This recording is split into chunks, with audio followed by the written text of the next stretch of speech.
Good evening and welcome to Pakistan Today News from our New York studio. I'm Victoria Lane. We begin with strong criticism from a leading global human rights organization. Amnesty International says Pakistan's newly passed 27th constitutional amendment represents what it calls a sustained attack on judicial independence, fair trial rights, and the rule of law. The group has urged an urgent review of the amendment, which was adopted after heated debate and street protests. Amnesty says the law creates a federal constitutional court, alters the command structure of the armed forces, and shields senior officials from accountability.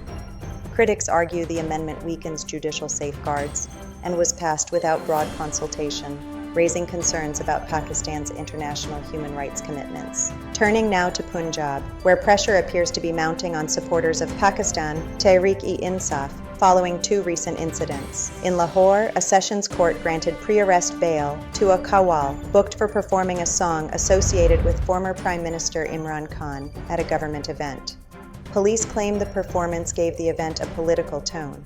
Meanwhile, near Gujranwala, 7 PTI supporters were detained under public order laws for chanting slogans and displaying Imran Khan's posters at a wedding. Authorities insist the actions posed risks to law and order, signaling potentially tougher days ahead for PTI supporters across the province. We now move to Islamabad, where the political temperature continues to rise over prospects of dialogue between the government and the opposition. Pakistan Today, news correspondent Sarah William has the latest from the capital. Sarah.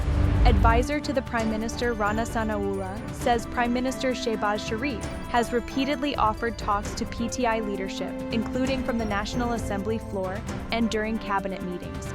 He insists the PTI founder has been unwilling to negotiate and stressed that both the founder and his wife must comply with court orders.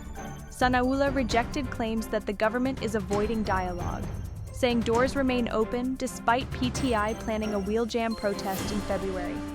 He also questioned PTI leaders' claims that they lack the authority to engage in talks. Political analysts here say the standoff continues to block meaningful progress. Thank you, Sarah William, for that update from Islamabad. Next, Khyber Pakhtunkhwa Chief Minister Sohail Afridi is preparing for a 3-day visit to Karachi from January 9th to 11. Afridi is expected to personally lead his party's political activities across Sindh. His schedule includes meetings with party leadership, detained workers, and senior political figures, as well as a visit to the Karachi Press Club. He is also set to engage grassroots workers through a street campaign, hold talks with the Sindh provincial government, and address legal forums to press for the release of detained leaders while highlighting concerns over political victimization and democratic rights. Internationally, Venezuelan opposition leader and Nobel Peace Prize laureate Maria Corina Machado has vowed to return to her country as soon as possible following dramatic political upheaval. Speaking from abroad, Machado rejected interim President Delcy Rodriguez, accusing her of torture, persecution, corruption, and links to narco-trafficking.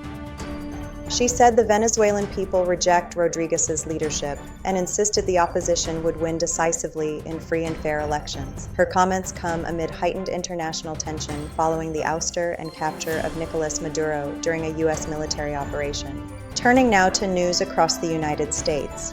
In Minnesota, Governor Tim Walz has announced he will not seek re-election, as more than 2,000 federal agents descend on Minneapolis to investigate a major welfare fraud and immigration probe.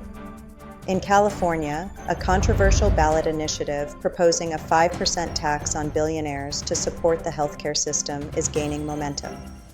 In Texas, jury selection has concluded for the trial of former officer Adrian Gonzalez over the Uvalde school shooting response. And in Colorado, officials have confirmed a solo hiker was killed in a rare mountain lion attack on New Year's Day.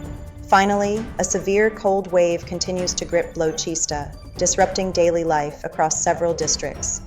The Pakistan Meteorological Department reports temperatures near or below freezing, with Ziyarat recording -3 degrees Celsius and Zob at 0. Other areas including Sibi, Turbat, Nokundi, Chaman, Gwadar, and Jiwani have also experienced unusually low temperatures even along the coast. Authorities are urging residents to take precautions, particularly during early mornings and at night, as the cold spell is expected to persist for several more days. That's all for now. You're watching Pakistan Today News. I'm Victoria Lane.